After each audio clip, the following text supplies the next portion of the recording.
ça qui était intéressant, notamment tout à l'heure, tu parlais justement des choses qu'on peut ajouter dans les CBD, et c'est vrai qu'aujourd'hui, il y a un truc qui est assez.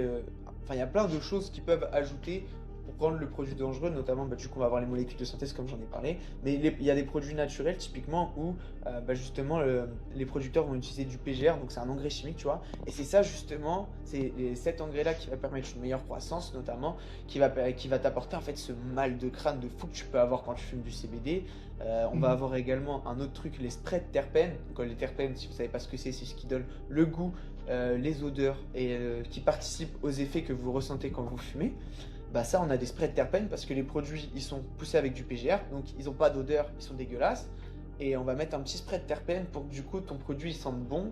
Mais en fait, ça reste un Dégueulasse. truc dégueulasse quoi. Ce qu'ils vont risquer avec les molécules de synthèse ou même avoir le risque d'acheter en boutique, c'est de se retrouver en HP littéralement et qu'ils vont avoir De un ouf. sevrage bien plus difficile que ce qu'ils ont à la base, qui est apparemment, d'après ma documentation, qui est similaire à la limite de la coke. Voilà, des trucs pour ceux qui Ouais, prennent de la ouais, drogue ouais. dure. Il y a vraiment ça. Euh, Bah, c'est vrai, putain, en vrai, je peux quand même raconter le fait que j'ai parlé avec une infirmière en hôpital psychiatrique qui voit des jeunes arriver pour des sevrages aux molécules de synthèse et ça c'est c'est grave. attachement pendant 4 jours, vomissement, ça mange pas, ça dort pas. T'imagines, pendant 4 jours, t'es attaché, tu fais que vomir, tu peux pas manger parce que t'as pas faim et tu dors pas. Alors, juste parce que on t'a dit, t'as pensé que tu pouvais arrêter le THC avec une alternative qui te défonce. Tu sais, j'ai souffert de fou. Tu te dis, mais putain, c'est à cause de tout ça en réalité que je fume. C'est-à-dire, quand t'arrêtes le THC, justement, tu Putain, qu'est-ce que tu fais?